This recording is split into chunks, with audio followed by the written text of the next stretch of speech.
11 ingin membuat video tentang mempercepat haid dan memperlambat haid, sewa rahim, dan bayi tabung. Video ini dibuat untuk memenuhi tugas UAS karakter keislaman yang diampu oleh Bapak Rizal. Perkenalkan, nama saya Anggun Alvariana dengan NPM 411809240005. Perkenalkan, saya Putri Rahmawati dengan NPM 41182109240004. Perkenalkan, nama saya Fatimah Zahra dengan NPM 41182109240005. Pertama itu haid. Haid, mazhab Maliki mendefinisikan haid adalah darah yang keluar pada perempuan dengan sendirinya pada waktu tertentu. Sedangkan mazhab Syafi'i mendefinisikan haid adalah darah yang keluar dari rahim perempuan di mana darah yang keluar bukan penyakit. Hukum memperlambat haid. Secara umum, memperlambat haid dengan menggunakan obat-obatan adalah diperbolehkan atau mubah dengan beberapa syarat dan pertimbangan. Yang pertama, umumnya diperbolehkan bahkan dianjurkan jika tujuannya untuk ibadah penting seperti haji, umroh, atau puasa Ramadan.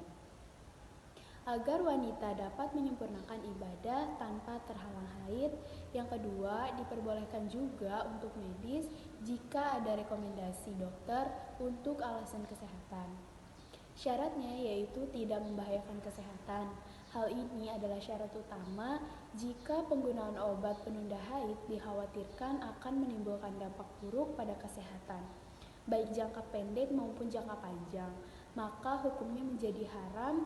Penting untuk berkomunikasi dengan dokter terlebih dahulu. Cara memperlambat haid dengan medis yaitu mengonsumsi obat penunda haid, yang kedua menggunakan pil KB, yang ketiga suntikan hormon, yang keempat alat kontrasepsi dalam rahim. Hukum mempercepat haid juga diperbolehkan atau mubah dengan syarat dan pertimbangan tertentu. Yang pertama, diperbolehkan jika ada kebutuhan syar'i atau medis, misalnya untuk membersihkan rahim atau istibro, atau agar suci sebelum ibadah atau peristiwa penting, misalnya seperti menikah, asalkan ada hajat dan tidak membahayakan. Yang kedua, tidak dianjurkan jika tanpa kebutuhan jelas atau hanya untuk tujuan yang tidak syar'i. Yang ketiga itu tidak membahayakan kesehatan, sama seperti menunda haid. Jika penggunaan obat untuk mempercepat haid dapat membahayakan kesehatan, maka hukumnya tidak diperbolehkan. Syaratnya yaitu tidak menimbulkan bahaya bagi kesehatan. Jika berbahaya maka haram. Selanjutnya yaitu cara mempercepat haid dengan medis, yaitu yang pertama pemberian hormon progesteron atau progestin.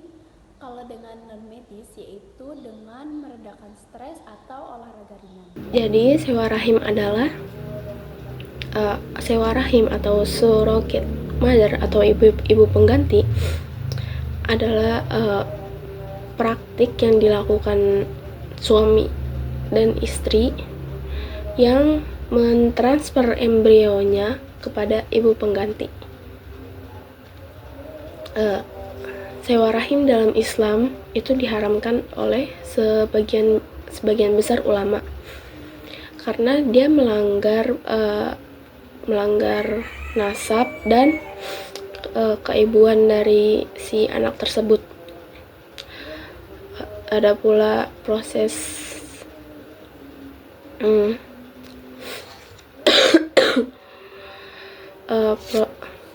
proses sewa rahim itu ada secara genetik sama proses sewa rahim itu dengan cara diinseminasi. Jadi yaitu embrio dari si suami dan si istri itu ditransfer ke dalam perutnya si ibu pengganti tersebut. Nah, jenis sewa rahim itu ada dua. Ada yang secara genetik, ada yang secara preferable. Kalau yang secara genetik itu berarti si sperma sang ayah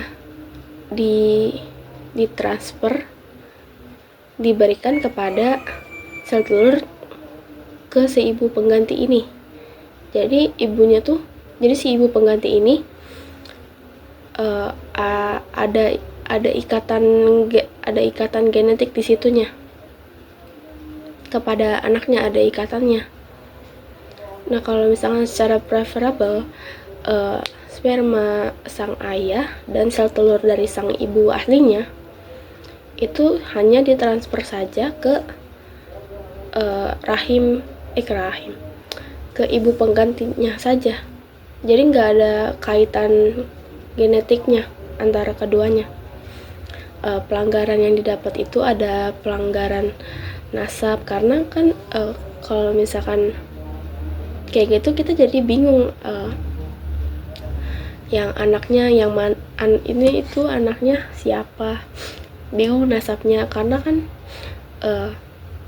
iya sperma sama sel telurnya dari orang tua aslinya, cuman kan dia diberi asinya itu juga dari si ibu penggantinya. Terus pas hamil diberi makanannya tuh dari dalam, itu juga kan dari si ibu penggantinya gitu. Terus juga melanggar prinsip keibuan. Jadi yang seharusnya fitrahnya wanita itu hamil, melahirkan, menyusui, itu jadi nggak ada seperti itu. Bayi tabung IVF adalah metode reproduksi berbantu yang dilakukan dengan mempertemukan sel telur dan sperma di luar tubuh manusia. Proses ini tidak dilakukan di dalam rahim, melainkan di dalam sebuah cawan khusus di laboratorium. Setelah pembuahan berhasil dan berbentuk embrio, barulah embrio tersebut ditanamkan kembali ke dalam rahim ibu. Hukum bayi tabung dalam Islam atau fertilisasi in vitro IVF terbagi menjadi dua pandangan utama. Mayoritas ulama memperbolehkan bayi tabung jika sperma dan sel telur berasal dari pasangan suami istri yang sah, serta embrio ditanamkan kembali ke dalam rahim istri sah tersebut. Namun penggunaan donor sperma atau sel telur atau menanamkan embrio ke rahim wanita lain dianggap tidak diperbolehkan. Selanjutnya yaitu ada proses bayi tabung. Proses bayi tabung melibatkan beberapa tahapan utama yang cukup detail dan memakan waktu sekitar 4-6 minggu. Yang pertama yaitu ada stimulasi ovarium. Pada tahap ini, wanita akan diberikan obat-obatan hormon untuk merangsang indung telur agar menghasilkan lebih banyak sel telur daripada biasanya. Yang kedua yaitu ada pengambilan sel telur dan sperma. Sel telur yang sudah matang akan diambil dari indung telur melalui prosedur khusus. Di saat yang sama, sampel sperma dari pasangannya juga akan diambil. Yang ketiga yaitu ada pembuahan di laboratorium.